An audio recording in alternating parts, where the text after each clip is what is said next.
4 അടയാളങ്ങൾ കാണാം. അബ്ദുൽ ഹവക്കാർക്ക് മാത്രമേ കിബറുണ്ടാവുള്ളൂ. അബ്ദുള്ളക്ക് കിബറുണ്ടാവില്ല. കാരണം മൂപ്പരുടെ മേലെ അള്ള ഉണ്ട് എന്ന് മൂപ്പർക്ക് അറിയാം.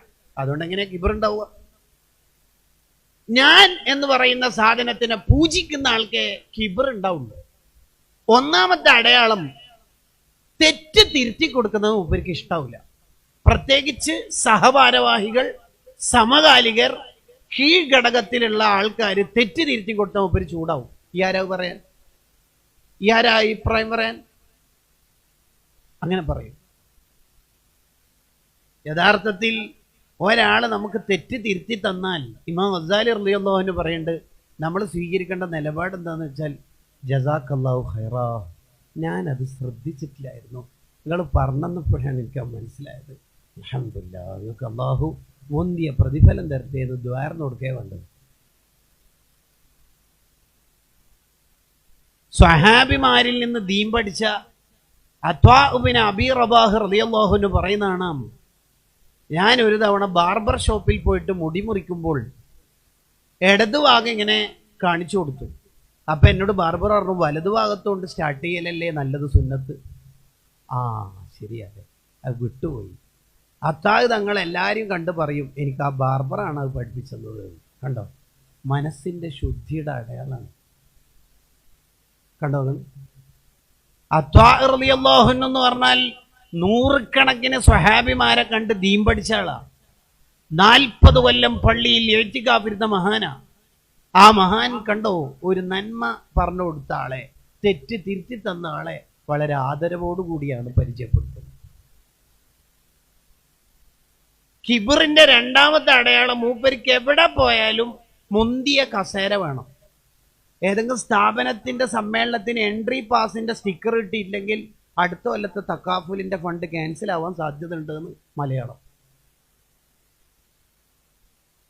മൂപ്പർക്ക് എവിടെയും മുന്തിയ പൊസിഷൻ കിട്ടണം. അത് മൂപ്പരുടെ ഒരു പ്രശ്നമാണ്.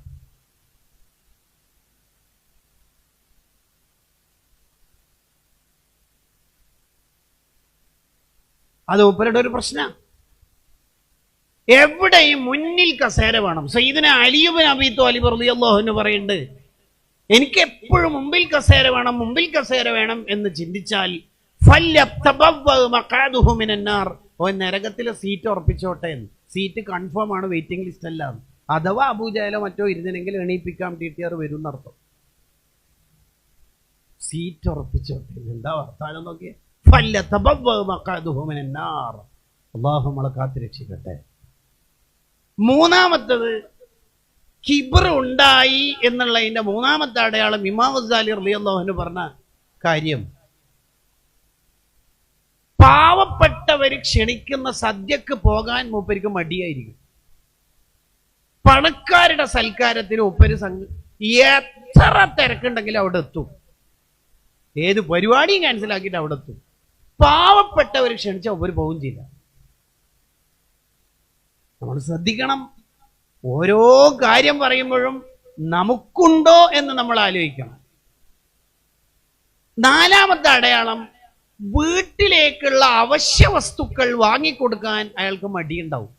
അങ്ങാടിയിൽ പോയി വീട്ടിലേക്കുള്ള അവശ്യ വസ്തുക്കൾ വാങ്ങാൻ ചെലവഴിക്കുന്നതിന് മടിയുണ്ടാവുന്നല്ല, അങ്ങാടിയിൽ പോയി വീട്ടിലേക്കുള്ള മത്സ്യം, പച്ചക്കറി, മുളക് പൊടി, ചായപ്പൊടി, മൈദപ്പൊടി, സാമ്പാർ പൊടി, ആൻസോ അതൊക്കെ വാങ്ങിക്കൊണ്ടുവരും. മൂപ്പർക്ക് ഒരു മടിയായിരിക്കും. മോശം, ഞാൻ വലിയൊരു മുദരിസല്ല, ഞാൻ വലിയ നേതാവാകും. അങ്ങനെ മൂപ്പർക്ക് ഒരു നാണക്കേടാണ്. മൂപ്പർക്ക് നമ്മുടെ വലിയ ചെറുശോല ഉസ്താദിന്റെ ഒരനുഭവം മുമ്പ് മാളിയേക്കൽ സുലൈമാൻ സഖാഫി ഉസ്താദ് പറയുന്നത് കേട്ടിട്ടുണ്ട്. അഥവാ ജലീൽ സഖാഫി ഉസ്താദിന്റെ വാപ്പ, അള്ളാഹു അവരുടെ ദർജ വർദ്ധിപ്പിക്കട്ടെ. ആ മഹാന്റെ ബറക്കത്തുകൊണ്ട് അള്ളാഹു നമ്മളെ മക്കളെ സ്വാലിഹീങ്ങളാക്കട്ടെ. അവർ വീട്ടിലേക്കുള്ള അവശ്യ വസ്തുക്കളൊക്കെ വാങ്ങിയിട്ട് വീട്ടിലേക്ക് വരുമ്പോൾ മാളിയേക്കൽ സുലൈമാൻ സഖാഫി ഉസ്താദ് പറഞ്ഞോളൂ, ഞാൻ പിടിക്കും ഉസ്താദ് വീട്ടിലേക്കുള്ള സാധനം ഇങ്ങനെ ഏറ്റിക്കൊണ്ടുവരാമെന്ന് പറഞ്ഞു. അത് ഏറ്റിക്കൊണ്ടുവന്ന എന്താ പ്രശ്നം? എന്താ കുഴപ്പമുണ്ടോ? എന്നോട് നന്നായി ചൂടായി എന്നാ ഉസ്താദ് പറയണം. അതൊരു അഭിമാനമാവണം ശരിക്കും പറഞ്ഞാൽ.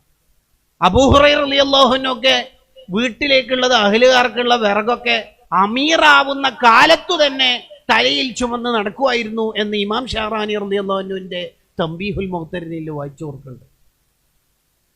അപ്പൊ അബ്ദുൽ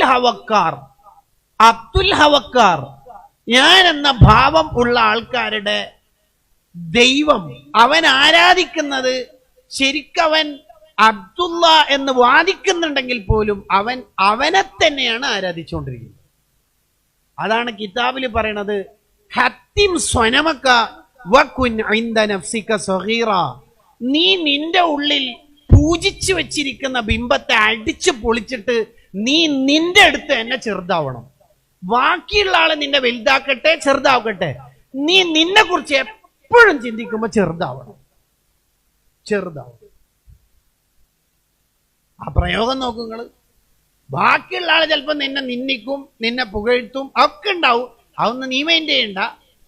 ഹത്തിം സ്വനമക്ക, ഞാൻ എന്ന ബിംബം നിന്റെ ഉള്ളിൽ പൂജിച്ചു വെച്ചിട്ടുണ്ട്. അതുകൊണ്ടാണ് സ്വാഗതത്തിൽ പേര് പറയാത്തതിൽ എനിക്ക് വിഷമായത്. അതുകൊണ്ട് ആ ബിംബത്തെ അടിച്ചു പൊളിക്കുക. വകുൻ ഇൻദ നഫ്സിക സഗീറ, നീ നിന്റെ അടുത്ത് ചെറുതാവുക. കാരണം നമ്മൾ എന്തിനാ ഇപ്പൊ അഹങ്കരിക്കേണ്ട ആവശ്യം? നമ്മളെ വയറ്റിൻ്റെ ഉള്ളിൽ മൊത്തം കാഷ്ടാണ്, മൂത്രമാണ്, രക്തമാണ്, കഫമാണ്, ജലാണ്. ഒന്നും കാര്യമായിട്ട് എടുക്കാനും പിടിക്കാൻ പറ്റിയത് അതിലൊന്നുമില്ല. പിന്നെന്തിനാ ഇപ്പൊ അഹങ്കരിക്കുന്നത്? ജനിക്കുന്നതിന് മുമ്പ് ബീജത്തുള്ളിയാണ്, മരിച്ചു കഴിഞ്ഞാൽ ഡെഡ് ബോഡി ദുർഗന്ധമുള്ളതാണ്. ജീവിക്കുന്ന കാലത്തുള്ള അവസ്ഥയാണ് നമ്മൾ നേരത്തെ പറഞ്ഞത്. പിന്നെന്തിനാ ഇപ്പൊ അഹങ്കരിക്കുന്നത്?